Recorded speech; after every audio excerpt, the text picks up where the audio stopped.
Okay, ladies and gentlemen, thank you for joining me today. Here I'm going to talk to you about mental health issues in the fire service and the stigma that's built up around them. A little background about myself. I've been working for the fire service for just under 10 years. I've been a medic for 17 years. I was a nurse for 3 years. And I've seen a little bit, been there, done that kind of deal. But more importantly is my personal experience with mental health is not only I have 2 heroin addicts in my family, I have multiple suicide attempts as another sibling. So it kind of hits home when I talk about this kind of subject and things like that, how seriously I take it. And I'm also in the EAP program. I've been in it for 5 years. It's great. It's awesome. I don't care what anybody says about it. It's something that I think everybody should do in the fire service. So, okay, that's my little background. So, mental health, right? It's a new update, coming age. It's being blown over for the last few years, and it's becoming more wide open to us because not only do we have some people in the service in our own department that have taken extreme measures in their own lives, and what we've learned from it is that we see the bad and the ugly in a lot of situations, both with children, both with adults, and on calls day in, day out. We compartmentalize. Yeah, how do you say that word?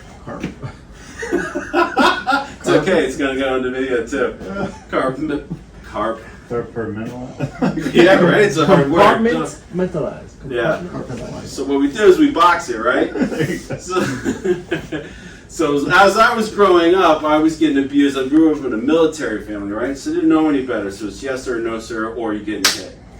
I took those images or those thoughts and I put them in the back of my mind.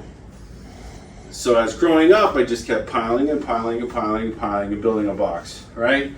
So now I've grown up now here in the fire service. Yeah, in the head here, it fits a lot of stuff.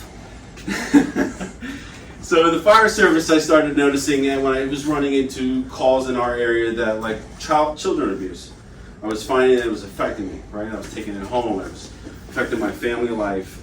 Kids would do something, it would trigger and like a feeling inside me or something like that.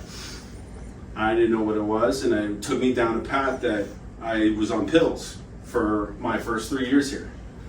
And not knowing how bad it was, when we developed our own EAP program was taking off in the fire service, we got, the psychiatrist at the facility and things like that. Mm-hmm. I was going to the pill popping places that everybody was going to get their prescriptions filled, and I was doing whatever I needed to do to try to hide and mask those feelings that I was developing. Until I realized I got to a point where I said to myself, this is horrible and I need to get help. So when I went to see our EAP program, I got guided to the physician that we have in our clinic, and I confronted her with 4 prescriptions in my hands. I just got from the doctor that morning, right? And I said, I need help, there's a problem. So she sent me to the right people. I started talking to them. I started realizing what I was doing, what I was seeing, and where I was going. And over the years, I was able to deal with it. So now I learned a lot about mental health as far as trying not to go down this tunnel that I've been ranting on. But I learned that we see dead people day in, day out. We have cardiac between children and things like that. Everybody deals with it different. He might take it in and just put it away. He might just think it's just another day. You might have a kid at home and might not realize it or relate to things like that. Everybody processes it differently. So, lost that train of thought. Lost your thought? Just like that. Okay. Okay, you're good? Yeah. Yeah. Good. What it comes down to is we have 30 years of service. We're going to see a lot of stuff, and I want to say that